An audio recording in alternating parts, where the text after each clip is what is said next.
Hello, and welcome back to the SheSuite, the podcast where we stop whispering about leadership and start telling the truth about what it actually costs women to succeed.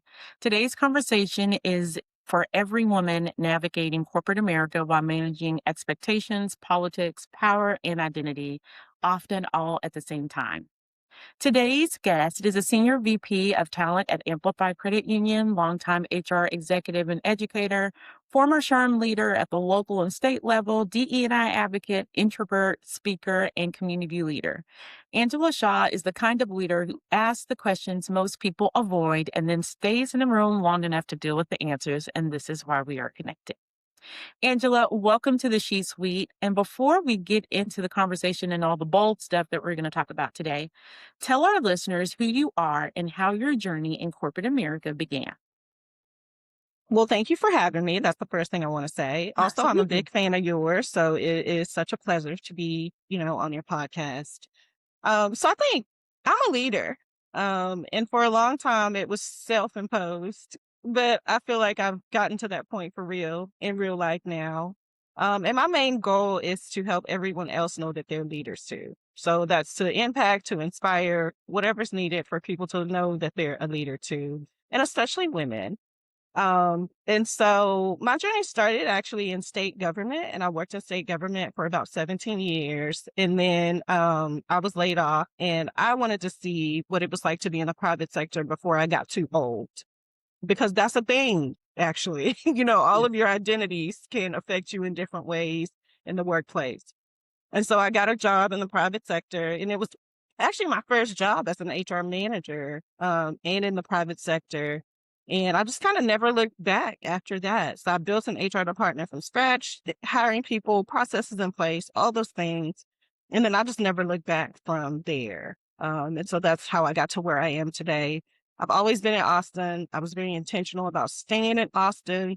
I've worked at very Austin-centric places, very involved in my community, because I want everyone to be able to experience Austin the same way, for it to be an inclusive place. And I know a lot of cities, a lot of places don't feel like that. Everyone doesn't have the same experience. And so I wanted to use my power to build that in the community that I choose to be a part of. And so that's where I'm at today. I love that story. And what's interesting is we were talking before we started recording. You and I have never met in person. We found each other on LinkedIn and have followed each other's journeys. I have fangirled over you over the past few years that we've been connected on LinkedIn. And then one day we decided to virtually meet and the relationship bloomed. So I love that the algorithm has brought us together and that you're here on the podcast today. And thank you for sharing a little bit into how you got to where you are. So we're going to go ahead and jump right in and let's just go ahead and get started. So Let's what do is it. I know, right?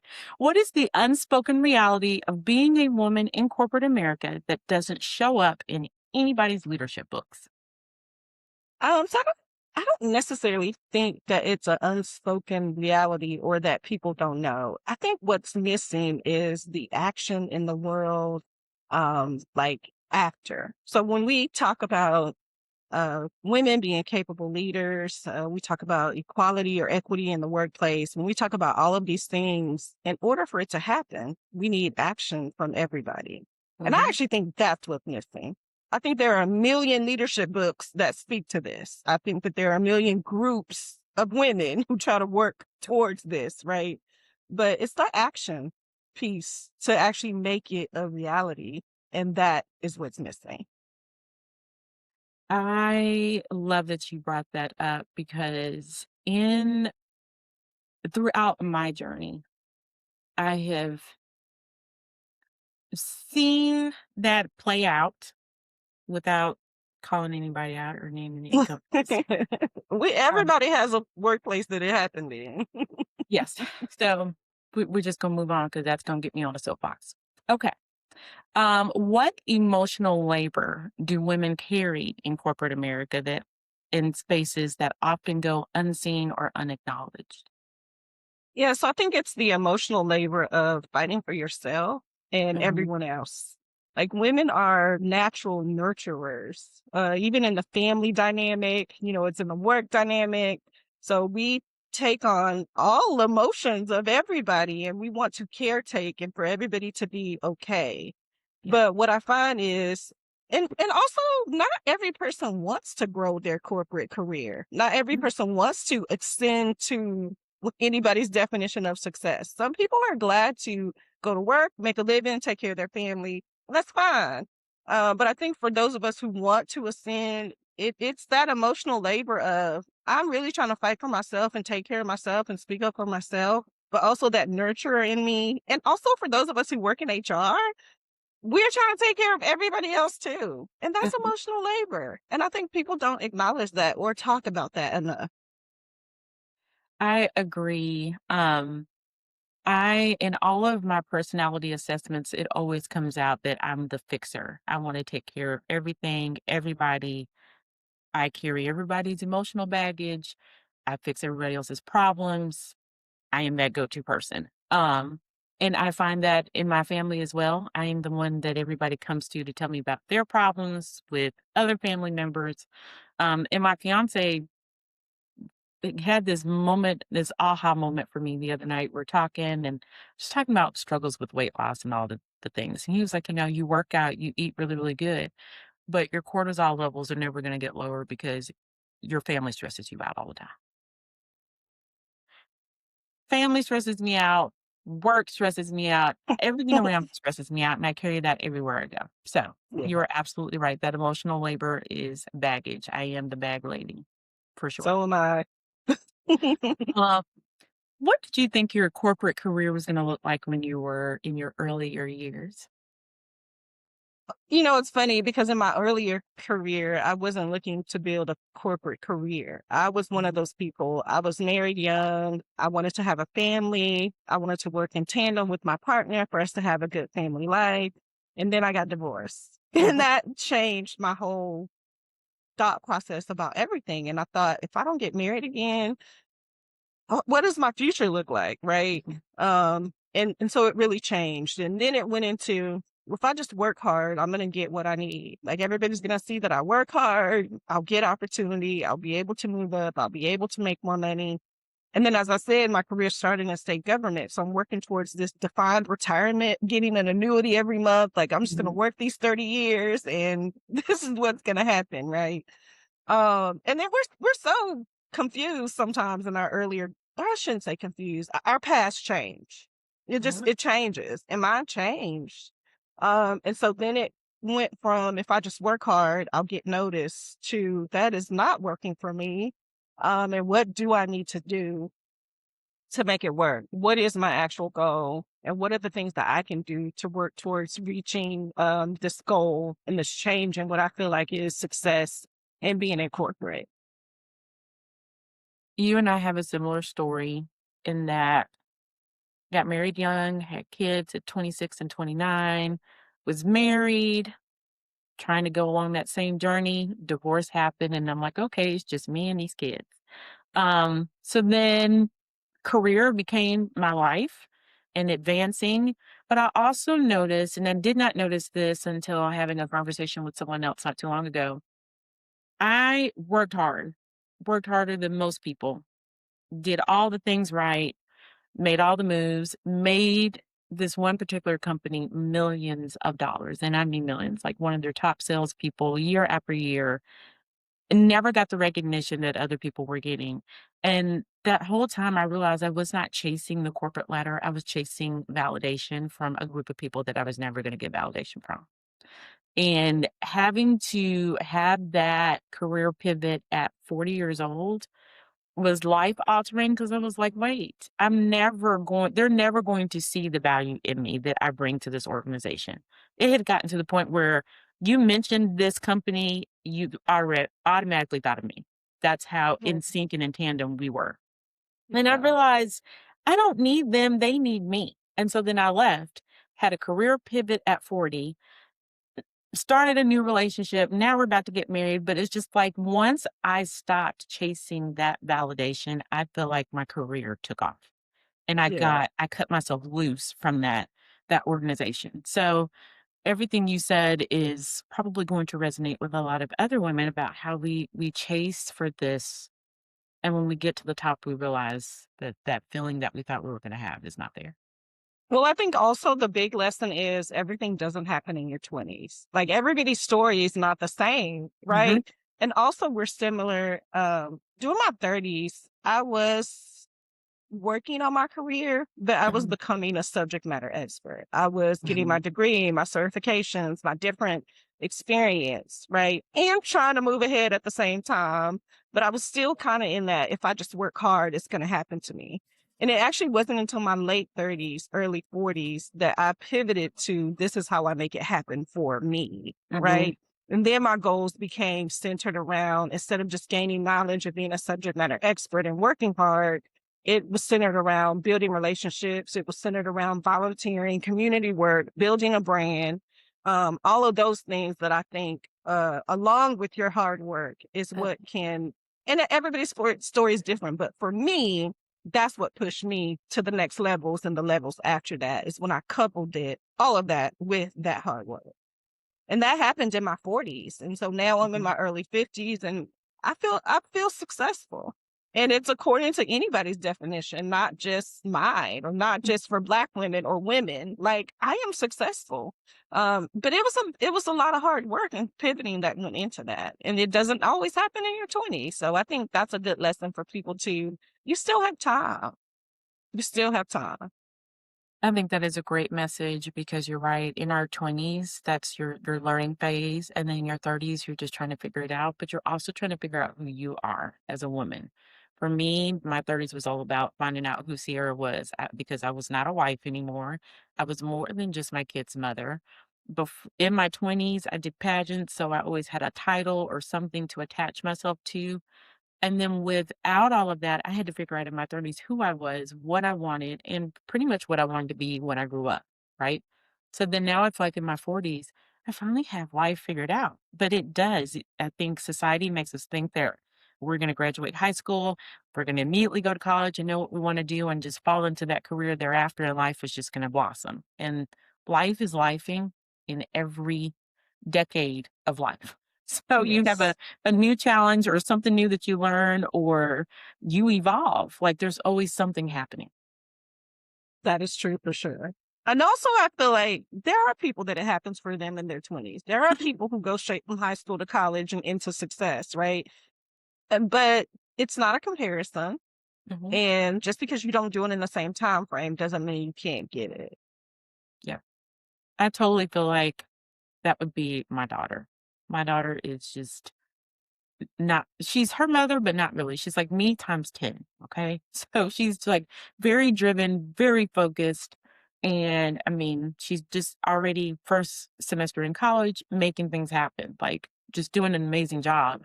So I can totally see her being one of those people that just have their life figured out from day one because she's very type A. Her mother is not that.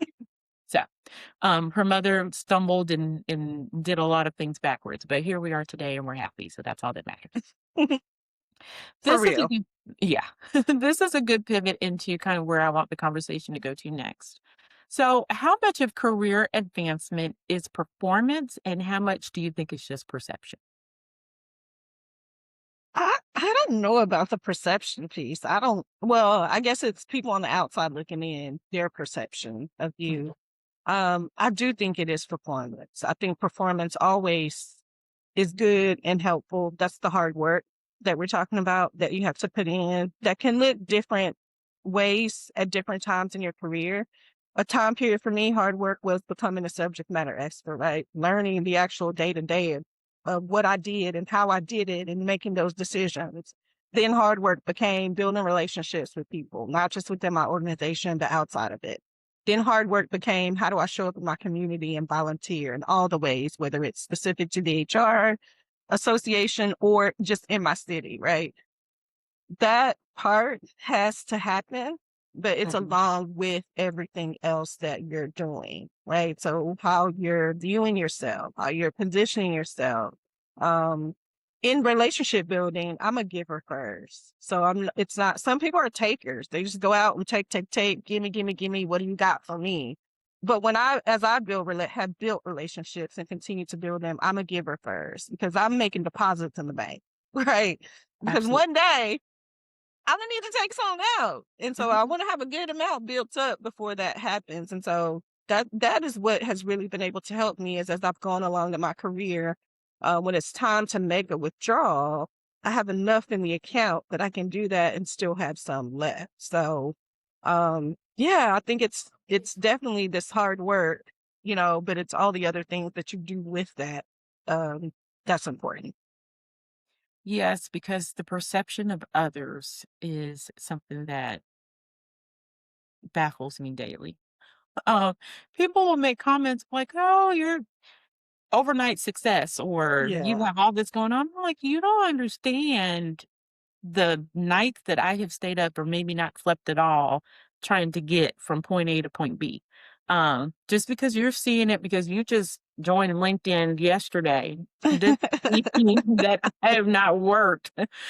I've been on LinkedIn now for about 15 years. I was on LinkedIn when it was just a platform trying it out for the first time. So, like, Yes. this was not something that just happened over the last 48 hours, my friend. I So, think also the amount of rejection that you got before to even get to where you are now, because I absolutely. get that a lot. Like, oh gosh, you've just been able to progress your career and get to these jobs, and every title's the next best title.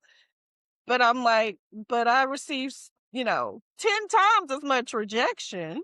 I've been rejected like everybody else. And systemic structures have helped me back. People's unconscious bias has helped me back. Mhm. People's untrue perception of me as how I show up in the world has held me back. And they don't see that part for sure, which is why I think podcasts like yours are so important. People Mhm. need to hear these stories and people need to know that it's not a comparison and that everybody has some power in their own success and their own growth and their own career. So, I am doing a lot of public speaking now, especially in regards to women in leadership. And a lot of what is the hot topic now is just kind of being authentic, showing up with your real identity, but also removing apology language from your vernacular, right?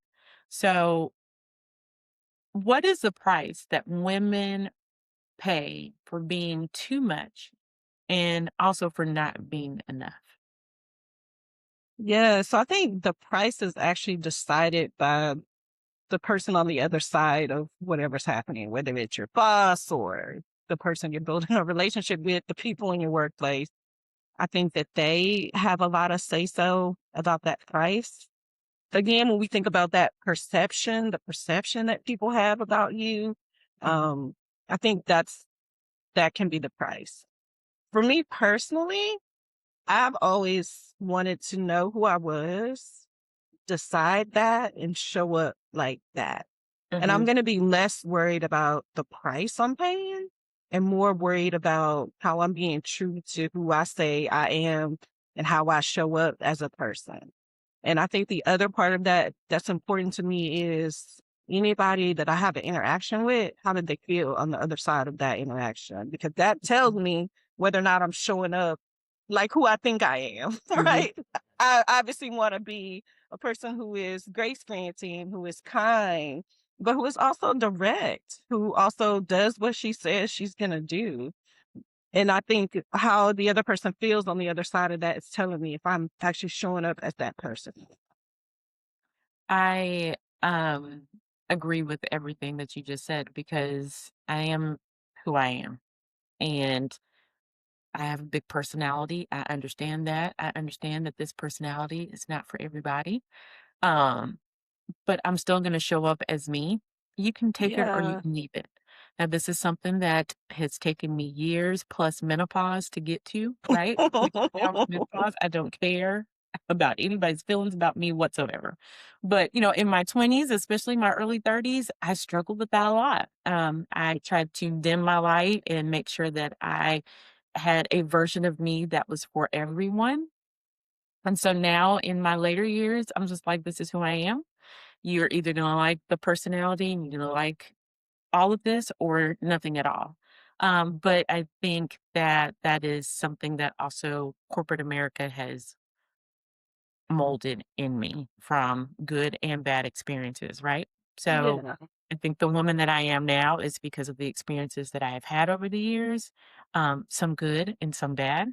I've learned some lessons, but then I've also taken a lot with me. And I also say, respecting somebody or being able to work with someone doesn't mean that you like everything about them. And Mhm, so even when I talk about, or even the way you talk about, hey, I'm a lot and this is how I show up and you either like me or not, I actually don't think it's that black and white. I mhm, think it's okay for you not to like me and for us to not go out to dinner together or hang out outside of work, but it's a different absolutely. thing for us to respect each other's work ethic and what we get done in our workplace. And like, that's what I'm looking for. Mhm, So okay, you don't like that I talk about being a black woman all the time. That's okay that you don't like that. But am I doing my job? Am I, as a person who serves internal customers, serving the customers the way I want to? Does my team do what we said we're going to do?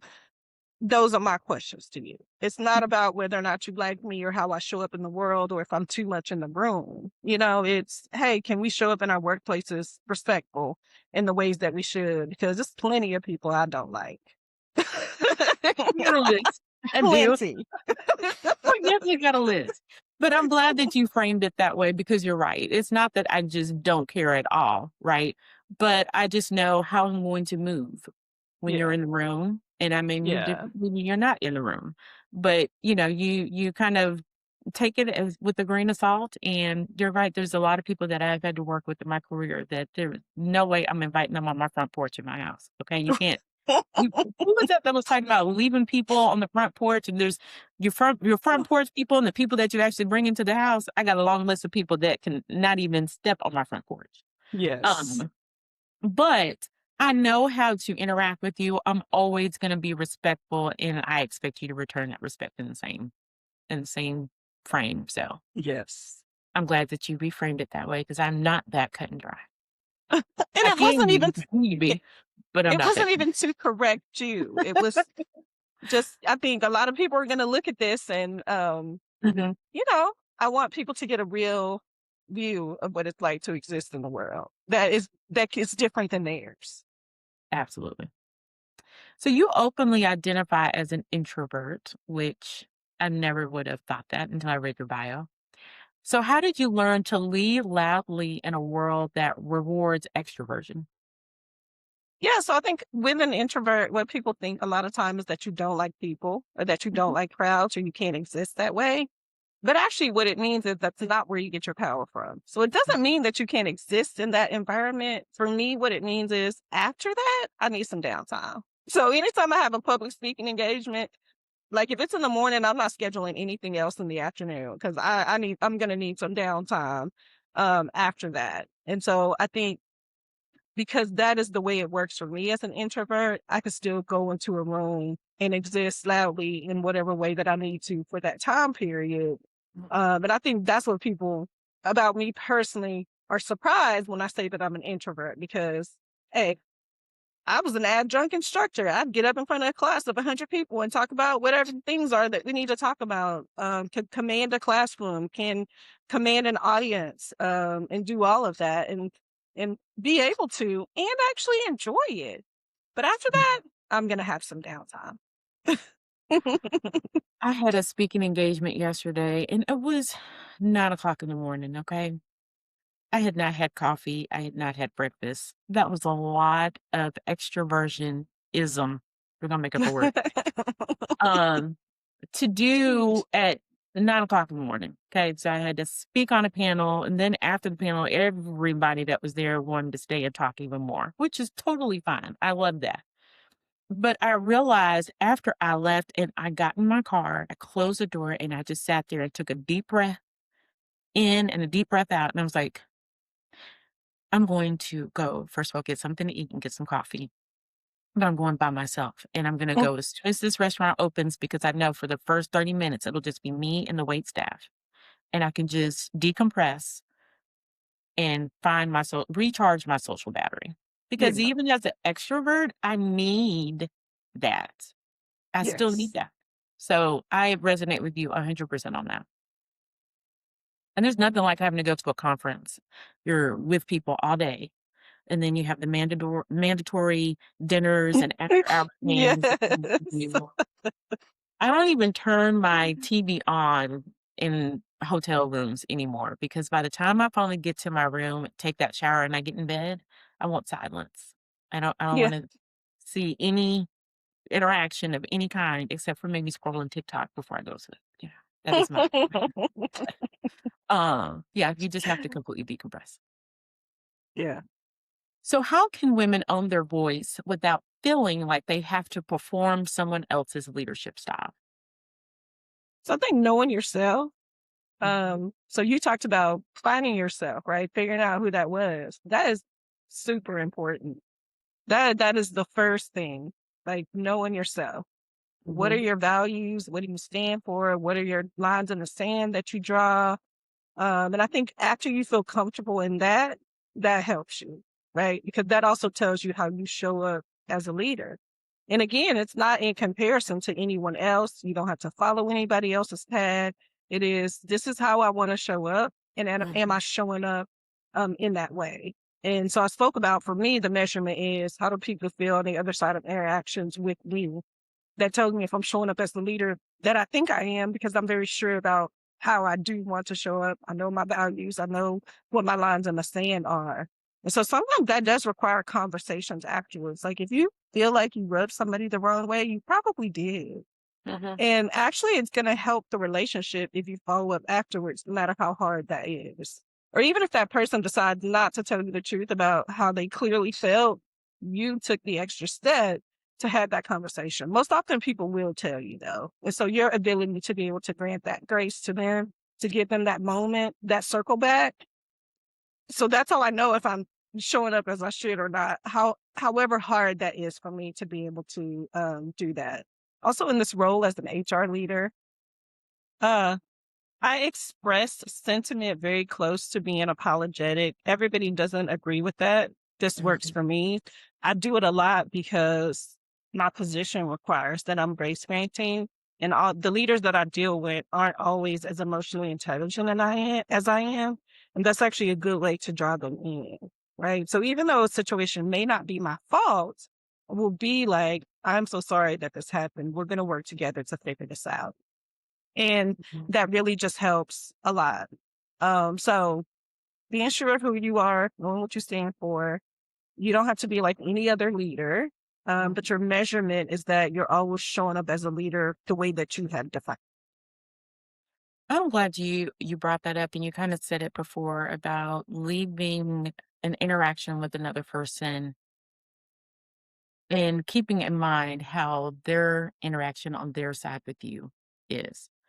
Um, I think that is something when I was talking about in my early 20s and 30s, always wanted to make sure that everybody liked me. I think I was getting that piece confused, right?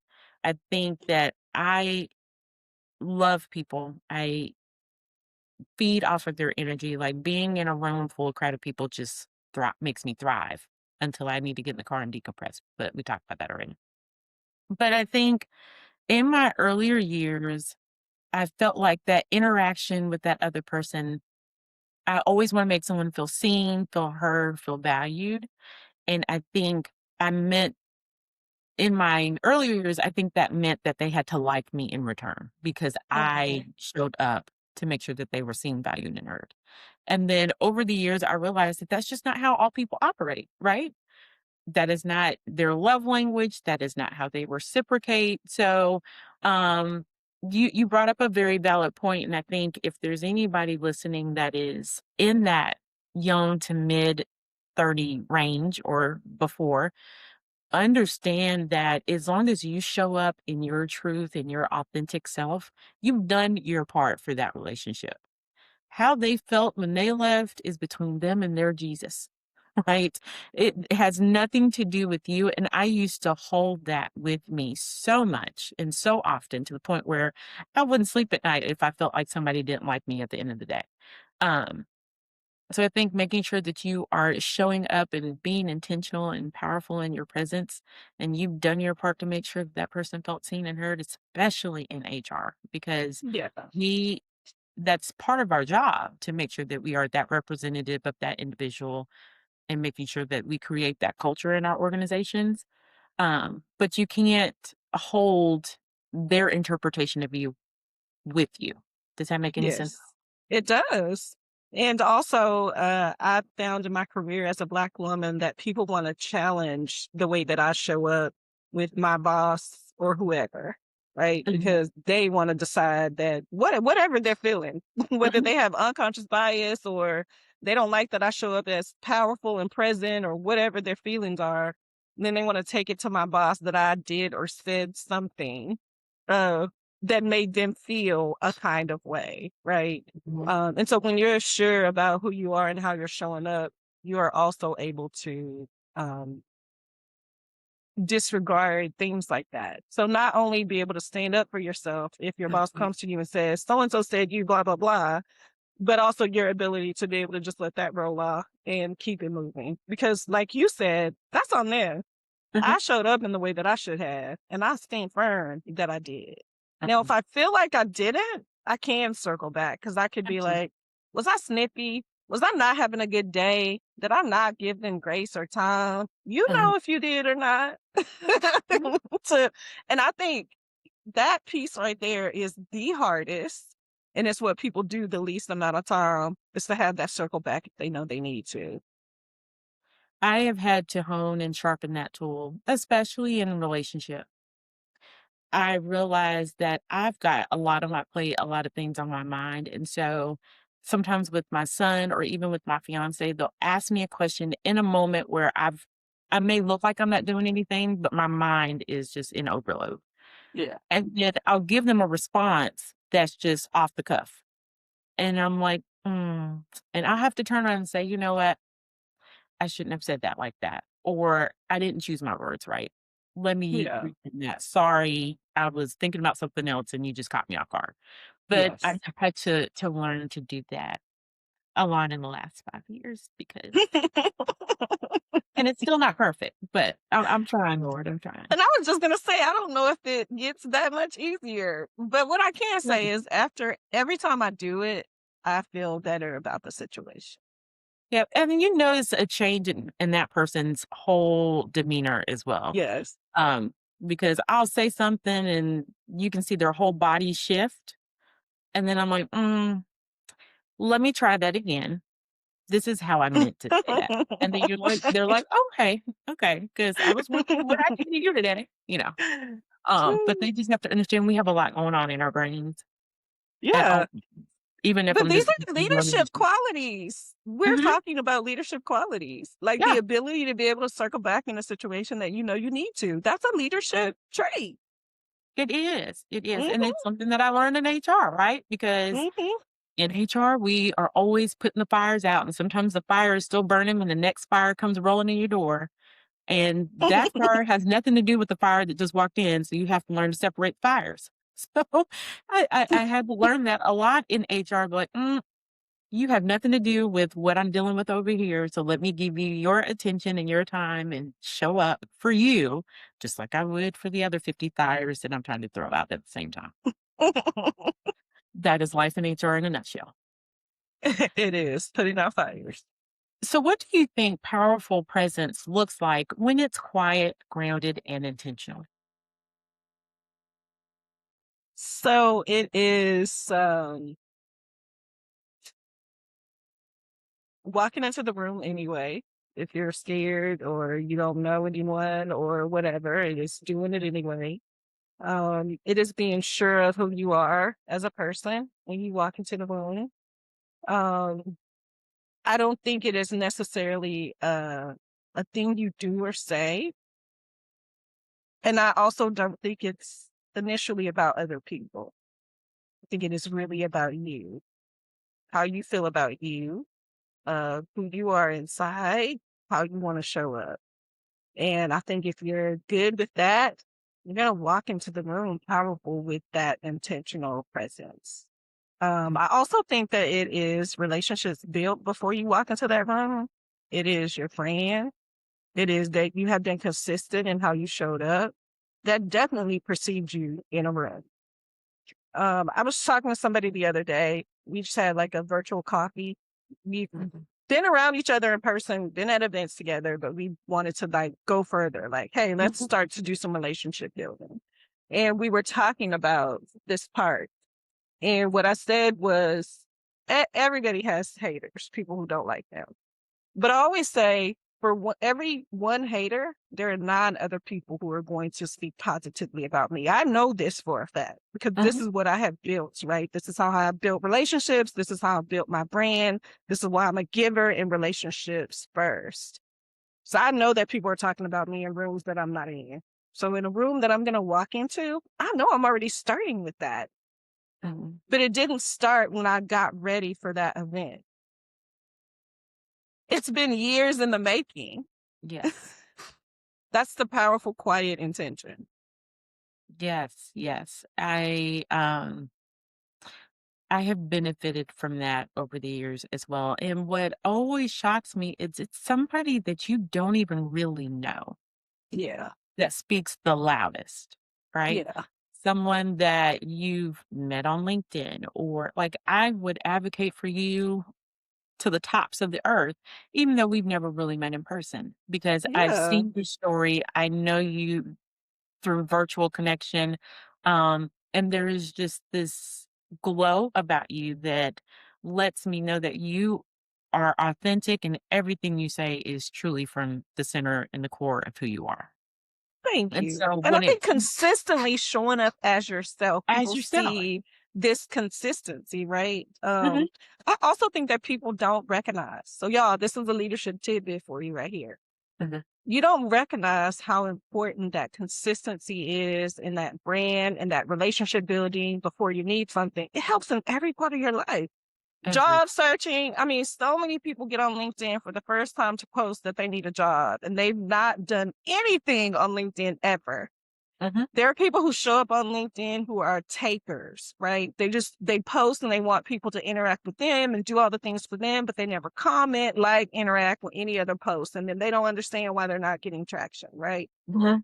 That is what all of this does for you. When you are relationship building, when you are showing up consistently, when you are thinking about your brand, both in person and online, these are the things that are going to help you in so many ways that Yes. in the future that you're not even aware of.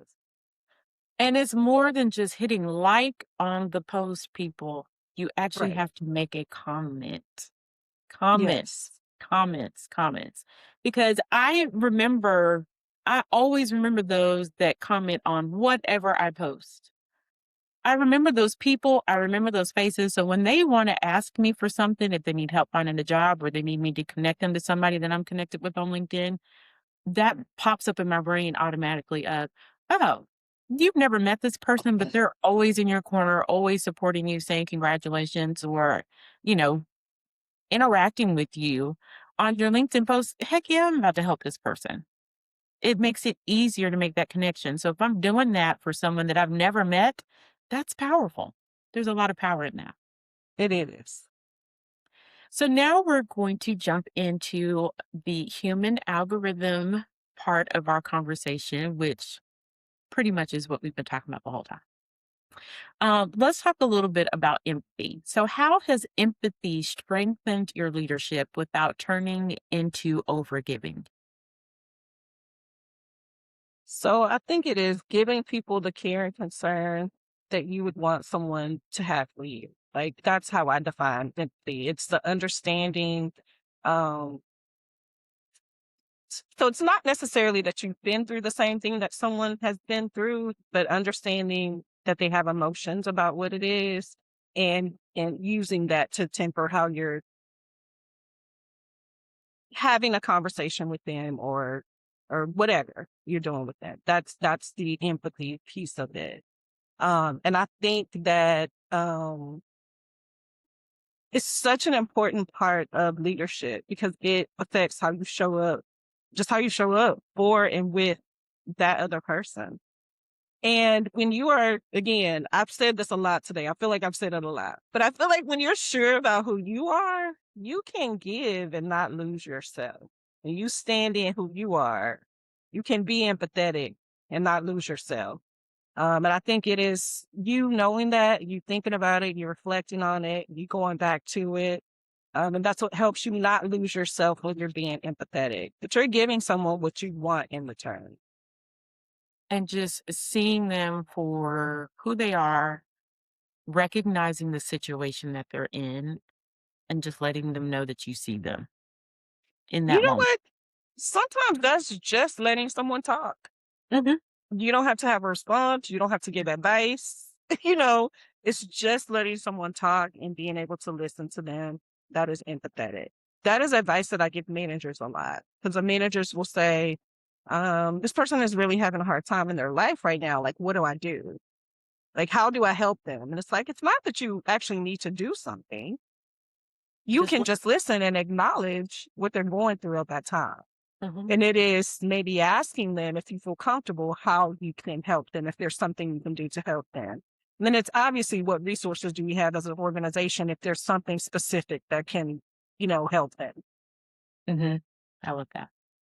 So, what moments in your career forced you to adapt in ways that reshaped who you are as a leader? So definitely getting a divorce because that just changed what I even thought about my career for Mhm. sure. I think leaving state government because even though I didn't know if I was going to be successful in the private sector, it just made me think about things differently. It made me want to be more skillful and knowledgeable about HR because I knew I wanted to grow my career in that way. So that was a huge change for me.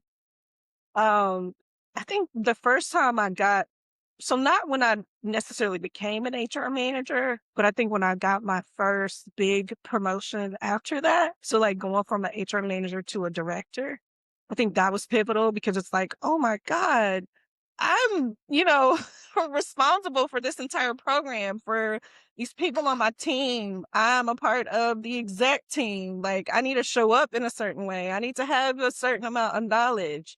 And I need to be able to have effect on our organization. Like I Mhm. am a leader in real life, not just because I self-proclaimed myself to be one, right?